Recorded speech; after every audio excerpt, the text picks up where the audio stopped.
صل على سيدنا مولانا محمد وعلى آل سيدنا مولانا محمد كما تحب وترضى بأن تصلي عليه صلاة وسلاما عليك يا رسول الله صلى الله عليه وسلم. اعوذ باللہ من الشیطان الرجیم وآمنوا بما انزلت مصدقا لما معكم ولا تكونوا اول کافر به ولا تشتروا بآیاتی ثمنا قلیلا وإیاي فاتقون. ترجمہ معارف القرآن. اور مان جاؤ جو کچھ اتارا میں نے تصدیق کرنے والا اس کا جو تمہارے پاس ہے، اور نہ ہو سب سے پہلے انکار کرنے والے اس سے، اور نہ لو میری آیتوں کے بدلے تھوڑی قیمت، اور مجھی کو تو ڈرتے رہو. تفسیر. اور کب تک انکار پر ضد کرتے رہو گے؟ اگر اپنا بھلا چاہو تو مان جاؤ جو کچھ اتارا میں نے، یہی قرآن جو میرے رسول پر اتارا گیا. کیسا قرآن؟ جو تصدیق کرنے والا اس توریت کا جو تمہارے پاس حضرت موسیٰ کا دیا ہوا ہے. دونوں میں توحید الہی و نعت رسول پاک برابر موجود ہے، اور شرعی قوانین ملتے جلتے ہیں، اور تمہارے لیے مناسب یہی ہے کہ نہ ہو سب کافروں سے پہلے محض دشمنی کی بنا پر انکار کرنے والے اس قرآن و توریت و پیغمبر اسلام وغیرہ سے. مشرکین مکہ نے انکار کیا، وہ تو نادان تھے، ان کے پاس کوئی آسمانی کتاب نہ تھی. تم جان بوجھ کر انکار کرو گے تو دانستہ منکرین کی ابتدا کرو گے، اور اپنی ٹولی میں جو تمہاری وجہ سے انکار کریں گے ان کی فہرست کا سرنامہ تمہارے نام ہوگا، اور اپنی نسل کے لیے جو تمہاری وجہ سے کفر پر رہ جائیں گے تم پہلی بنیاد بنو گے. اور یہ تمہارا رویہ کتنا برا ہے کہ 4 سیر جو اور 4 چادروں کے لیے توریت میں تحریف کرو، نعت رسول پاک نکال دو، اور میرے رسول کو دجال بتا کر توریت میں جو ذکر دجال ہے اس کا مصداق ٹھہراؤ. امیروں کی خاطر سے قانون شریعت بدل کر ان سے آسانی برتو، اور غریبوں پر سختی کرو، اور صرف چندہ وصول کر کے پیٹ بھرنے کی لالچ میں پیغمبر اسلام کا کہنا نہ مانو، اور ڈر جاؤ کہ اس طرح تمہاری چندہ خوری جاتی رہے گی. اس کمینہ پن اور مجرمانہ زندگی کو چھوڑ دو، اور اب سے نہ لو میری آیتوں کے بدلے دنیاوی تھوڑی قیمت، کہ ساری دنیا بھی آخرت کے مقابلے میں ایک بے مقدار و بے حقیقت چیز ہے. اور اے کعب ابن اشرف اور اے سارے یہودیوں، تم ایک دوسرے کو ڈرو، اور نہ بھوک اور منصب کو ڈرو. تم اپنا بھلا چاہو تو بس مجھی کو تو ہمیشہ ڈرتے رہو، کہ پھر ہر خوف سے محفوظ ہو جاؤ گے، اور میرا خوف تم کو میرے رسول کا نیاز مند بنا دے گا. صدق اللہ العظیم.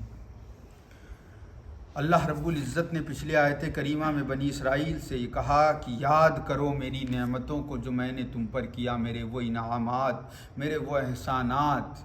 وہ بہترین دنیا کی چیزیں جو اللہ رب العزت نے تمہیں عطا کی، اس کے باوجود تم اللہ کے نافرمان ہو جاتے ہو. یہ اللہ رب العزت نے انہیں یاد دلایا، اور انہیں اس بات سے پلٹ آنے کے لیے کہا، اور فرمایا کہ تم مجھ سے کیا ہوا وعدہ پورا کرو، میں تمہارا وعدہ پورا کروں. اب اللہ رب العزت اس کے بعد ارشاد فرماتا ہے کہ اور ایمان لے آؤ، مجھی سے ڈرو اور ایمان لے آؤ ان تمام چیزوں پر جو کچھ میں نے قرآن میں نازل کیا، اور ان باتوں کی تصدیق کرنے والی ہے تمہاری وہ کتاب جو میں نے حضرت موسیٰ پر نازل کی تھی، جس میں نازل شدہ باتوں کا تمہیں معلوم ہے، تمہیں پتہ تھا کہ ایک ایسی کتاب نازل کی جائے گی، ایک ایسا رسول آئے گا، ایک ایسے مقام پر آئے گا۔ اسی لیے نبی کریم علیہ الصلاۃ والتسلیم کی بعثت، یعنی آپ صلی اللہ تعالیٰ علیہ وسلم کی اعلان نبوت سے کئی دہائیوں پہلے وہاں یہودی آ کر آباد ہونے لگے تھے۔ مدینہ منورہ کے گرد و نواح میں، آس پاس کے علاقوں میں وہ لوگ آ کر، اس وقت یثرب کہا جاتا تھا مدینہ المنورہ کو، تو وہاں آ کر وہ آباد ہونے لگے تھے اس انتظار میں کہ یہاں ایک نبی آنے والا ہے، اس مقام پر ایک نبی، اللہ کا نبی آئے گا جس پر اللہ رب العزت ایک کتاب نازل فرمائے گا۔ انہیں یہ معلوم تھا، اور اس بات کا وہ یوں اقرار کرتے تھے کہ جب عربی لوگ انہیں مارتے تھے یا ان کے ساتھ جنگ کرتے تھے اور ان پر جبر و تشدد ڈھاتے تھے، تو وہ ان عربی سے لوگوں سے کہتے تھے، ان قبائلی لوگوں سے کہتے تھے کہ آج تو تم ہمیں مار لیتے ہو، آج تو تم ہمیں ذلیل کر لیتے ہو، لیکن ایک دن آئے گا جب اس جگہ ایک اللہ کا نبی آئے گا اور ہم اس کے ماتحت ہو کر تمام کافروں سے جنگ کریں گے، پھر ہم تمہیں بتائیں گے کہ ہم کیا چیز ہیں۔ یہ وہ اقرار کیا کرتے تھے اس طرح۔ لیکن جب نبی کریم علیہ الصلاۃ والتسلیم کی بعثت ہوئی تو بعثت یوں ہوئی کہ آپ صلی اللہ تعالیٰ علیہ وسلم بنی اسرائیل میں نہیں پیدا ہوئے، تو انہیں اس بات کا قلق ہو گیا کہ حضرت ابراہیم کے بعد جتنے انبیاء آئے، حضرت اسحاق کی اولاد میں سے، وہ سارے بنی اسرائیل میں آئے، ان کے قبیلوں میں سے آئے، تو یہ کیسے ہو سکتا ہے؟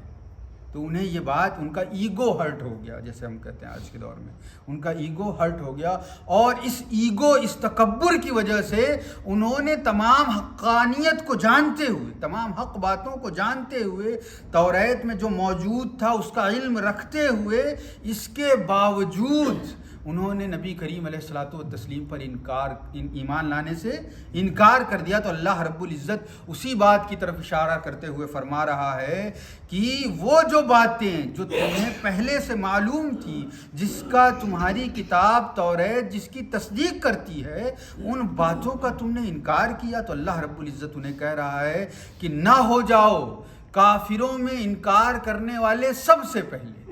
کیونکہ کفار مکہ، مشرکین مکہ نے جو انکار کیا تو ان کے پاس تو کوئی ایسی بات پہلے سے موجود تھی نہیں، وہ کسی نبی کا انتظار تو کر نہیں رہے تھے، وہ تو کفر و ضلالت، گمراہی میں ڈوبے ہوئے تھے، جاہلیت میں ڈوبے ہوئے تھے، ان کو تو کچھ بھی نہیں پتا تھا کہ کچھ ایسا ہونے والا ہے۔ لیکن اللہ رب العزت فرما رہا ہے تمہیں تو معلوم تھا، میں نے تمہارے پاس پہلے میرے نبی کے ذریعے یہ خبر ان کی کتاب میں دے دی ہے تم کو، تمہیں معلوم ہے، اس کے باوجود تم اس بات سے انکار کرو گے تو تم اس انکار کی بنیاد رکھنے والے ہوگے۔ اب تمہارے بعد جتنے انکار کرنے والے ہوں گے، سب کے انکار کا صحرا تمہارے ہی سر باندھا جائے گا اور تم ہی اس کے ذمہ دار ہوگے، یہ اللہ رب العزت فرما رہا ہے۔ اور آگے اللہ رب العزت ارشاد فرماتا ہے، چونکہ جو یہ یہودی تھے، اب توریت میں تو چونکہ پہلے سے موجود تھا، وہ الفاظ موجود تھے نبی کریم علیہ الصلاۃ والتسلیم کی جن میں اللہ رب العزت نے شان بیان کی تھی، وہ قرآن کی تعریفیں موجود تھی، تمام دین اسلام، مذہب اسلام کے وجود کا پورا قصہ وہاں موجود تھا۔ لیکن ان لوگوں نے کیا کیا، جو ان میں سے امیر کبیر لوگ تھے، ان لوگوں نے صرف اس وجہ سے کہ نبی علیہ الصلاۃ والتسلیم کو اللہ رب العزت نے ہمارے بیچ میں سے نہیں بنایا ہے، معاذ اللہ، ان لوگوں نے اللہ کے نبی صلی اللہ تعالیٰ علیہ وسلم کو دجال بنانے کی کوشش کی،